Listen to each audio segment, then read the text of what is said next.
Hello everyone, আসসালামু আলাইকুম। কেমন আছেন আপনারা সবাই? আলহামদুলিল্লাহ আমি তো অনেক ভালো আছি। আশা রাখছি আপনারা সবাই ভালো আছেন। অনেক বেশি ঠান্ডা, আশা করি আমাকে দেখেই বুঝতে পারছেন। এখানে আমার হাতে হচ্ছে মাল্টিপারপোজ যে জৈব সার তার বক্স। আর এই যে মাল্টিপারপোজ জৈব সার কীভাবে বানাতে হয়, কী পরিমাণ ব্যবহার করতে হয়, তার একটি ভিডিও কিছুদিন আগেই আমি আপনাদের সাথে শেয়ার করেছি।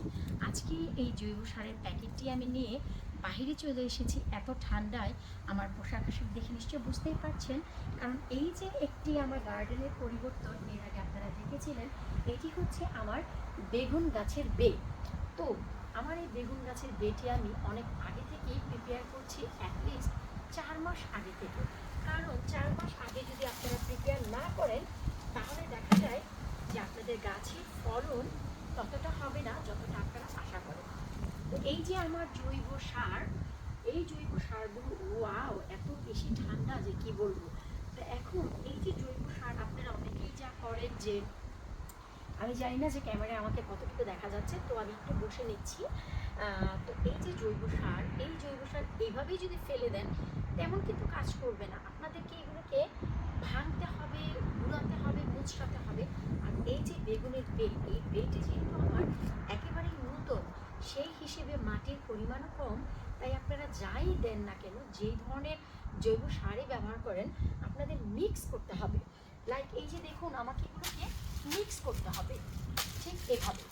আর এই কাজটি আমি খুব ভালো পারি, আপনারা সবাই জানেন, কারণ আমি কিন্তু জৈব সার দিয়ে আমার বেগুলো মিক্স করি। এই যে দেখুন, আপনাদেরকে মিক্স করতে হবে। নিচে অল্প মাটি হলেও মাটি তো ভাই আছে, তাই না? কারণ এখানে কিন্তু আমি অনেক মাটি ব্যবহার করেছি। পুরো গার্ডেন 2 থেকে 3 বার আমি গার্ডেনটি ট্রিম করেছি, ঘাস করে সেই ঘাসগুলো ফেলেছি। তো এগুলো সব পচে গেছে অলমোস্ট। এই যে দেখুন, তো এখন এই যে সার, এই সারগুলোকে আপনাদের ঠিক এইভাবে করে একটি বড় দা কোদাল, আমি তো এটাকে কোদাল বলি, তো অনেকে আমাকে কমপ্লেন করেছে যে এটা কোদাল না, এটার জন্য কি একটা ডিফারেন্ট নাম আছে, তো সেটাও আমি ভুলে গিয়েছি। এনিওয়েজ, তো এই যে যে মাটি কোপালের জিনিস, এটা দিয়ে আপনাদের ঠিক এভাবেই মিক্স করতে হবে, লাইক দিস। তো একদিক থেকে ভালোই হলো, এত বেশি ঠান্ডা যে এই কাজ করলে আপনার শরীরটা কিছুটা গরম হবে। আর ব্যাটার হয় হাতে যদি গ্লোভস পরেন, কারণ ঠান্ডায় হাতগুলো একেবারেই জমে যায়। আর ঠান্ডার সময় বাইরে যাই থাকুক না কেন, ইকুইপমেন্ট এগুলো কিন্তু তুলনার থেকে বেশি ঠান্ডা বরফ হয়ে থাকে। তো এই যে দেখুন, এইভাবে করে মিক্স করতে হবে। কারণ আমি আপনাদের সাথে এর আগে একটি ভিডিও শেয়ার করেছিলাম যে এই বেতে আমি পার্মানেন্টভাবে বেগুন লাগাবো। তো বেগুন লাগানোর জন্য আমাকে এটিকে 4 মাস আগে প্রসেস করতে হবে। এখানে কিন্তু আমি অলরেডি অনেক ডিমের খোসা দিয়েছি। ফার্স্ট অফ অল প্রথম দিয়েছি আমার পুরনো যে পটের মাটিগুলো ছিল, 2023-এ যত গাছ আমি পটে করেছিলাম, যখনই আমি বেগুনের জন্য এই বেটি তৈরি করে সেই পটের মাটিগুলো ফেলি, তার উপর অনেকগুলো প্রায় 100খানিক ডিম তো হবেই, সেই ডিমের খোসা ফেলেছি।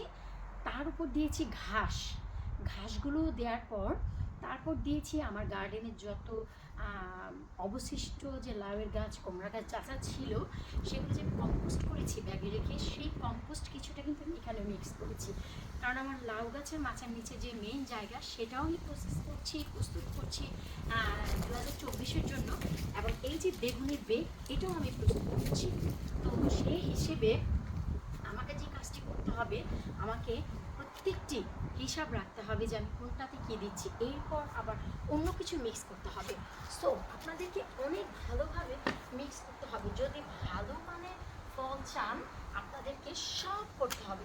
এমন নয় যে আপনারা ডিম খেলেন আর ডিমের খোসাগুলো এভাবেই রেখে দিলেন, কাজ হবে না। আপনাদের ডিমের খোসাগুলোকে ড্রাই করতে হবে, ড্রাই করে সেগুলোকে স্কুইজ করতে হবে। স্কুইজ করে তারপর হচ্ছে আপনাদের এই যে জিনিসগুলো মিক্স করতে হবে। কারণ আপনি যদি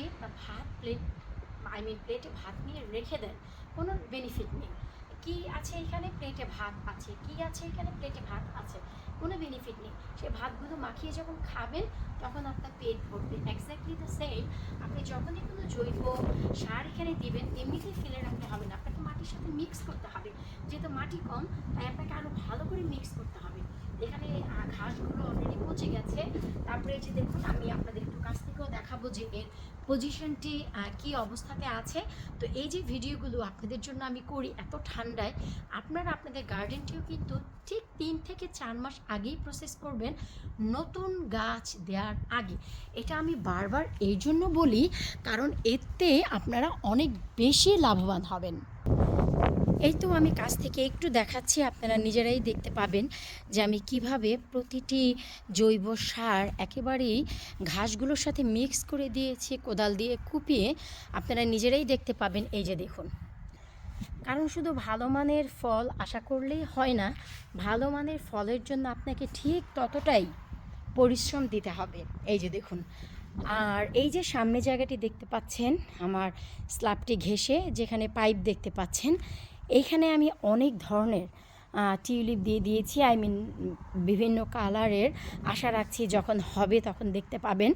আপনারা আরও একটি কাজ করতে পারেন, তা হচ্ছে এই যে এখন অটাম সিজন যাচ্ছে, অটাম সিজনের যে গাছের পাতাগুলো বিভিন্ন কালার ধারণ করছে এবং সেই পাতাগুলো আপনার বাসার আশেপাশে পড়ে আছে, সেইগুলো সব কুড়িয়ে আপনারা বিন ব্যাগে ভরে আপনাদের গার্ডেনে মাটিতে দিয়ে মাটি কুপিয়ে রাখতে পারেন। এতে করে দেখা যায় অনেক অনেক অনেক উপকৃত হবেন আপনারা, কারণ এই পাতাগুলো পচে আপনাদের ন্যাচারালি জৈব সার হবে।